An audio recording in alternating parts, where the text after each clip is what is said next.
ACT CIS party list. Sir, what does that mean, ACT CIS party? Well, ACT-CIS stands for Anti-Crime and Terrorism through Community Involvement and Support. And let me explain it a little bit. Yes. Yung emphasis dyan would be community involvement and support because we want to get the community involved aggressively in promoting peace and order, going after criminals. Sila po yung nagpapahirap sa ating pamayanan, sila po nagpapagulo. So we need everybody to help. No? Hindi lamang po police, hindi lamang po armed forces, but we need the community to help. Opo. So we need laws to ensure that they are encouraged, they're motivated to help government, to help the police, ensure peace and order. Yes. Sir, you are with the police before, sir. You're with the that's right. with the I police serve- force of the Philippines, of course. Opo. Sir, bakit niyo po na pag-isipan ngayon na maglingkod sa mas mataas na katungkulan?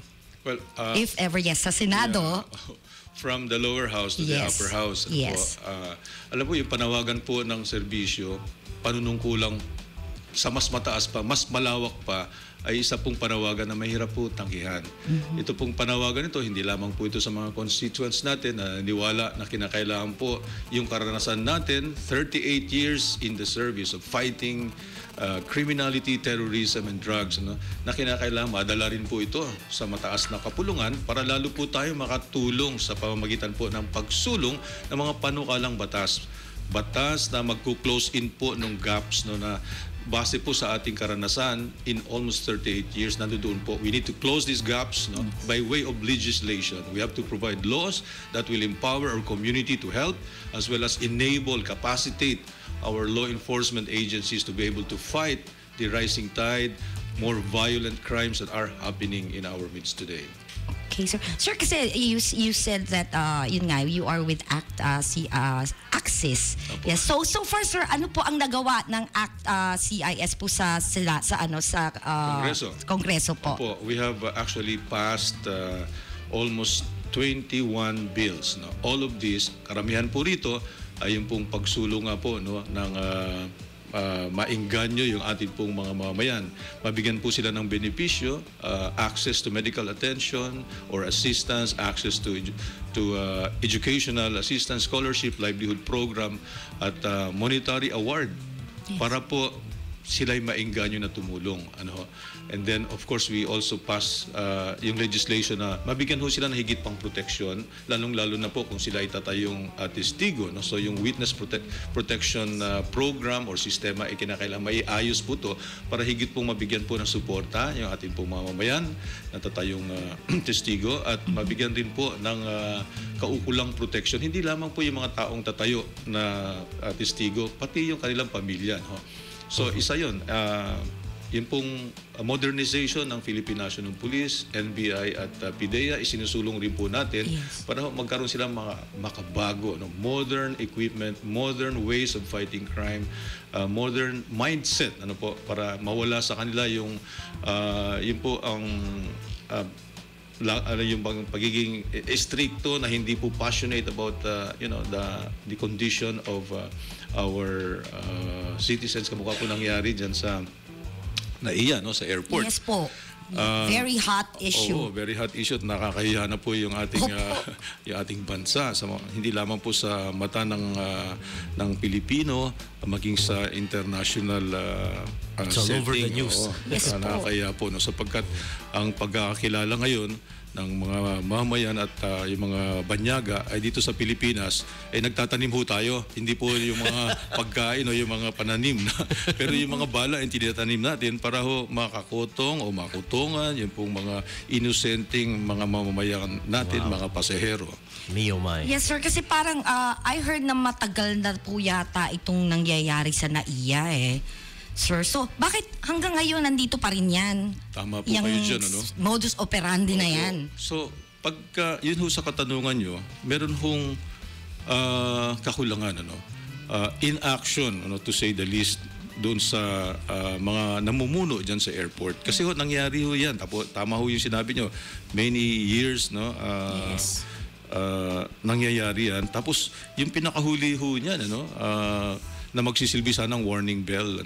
Yun ho nangyari nung September, na kung saan isa pong American missionary at isa pong ating kababayan na naka-wheelchair pa, no, an elderly woman, nahulihan ho ng bala. Pero they protested because inosente ho sila, no?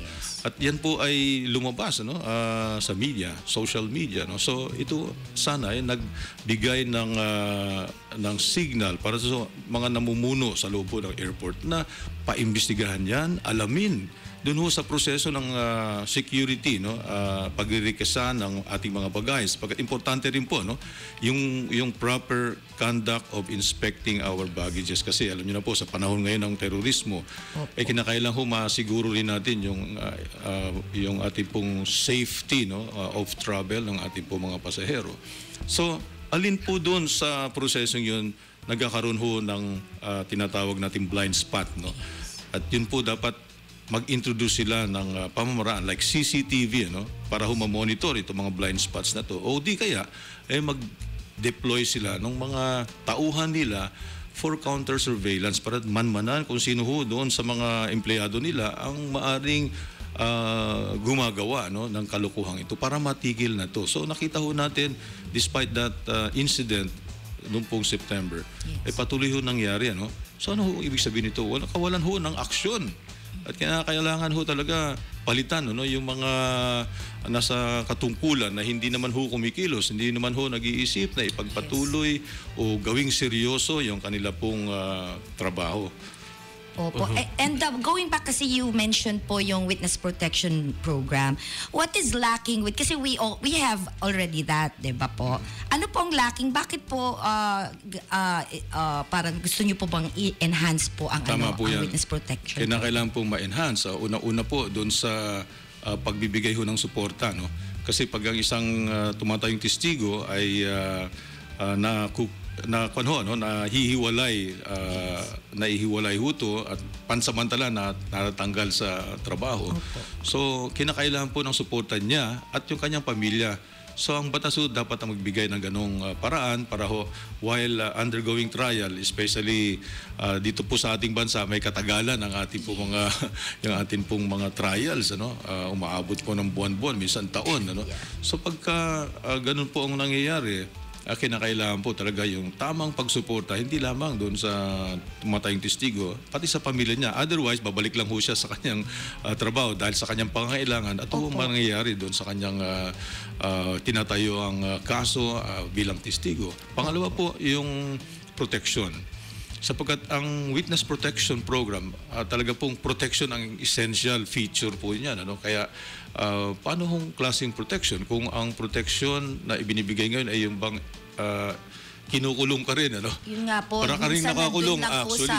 Sa NBI.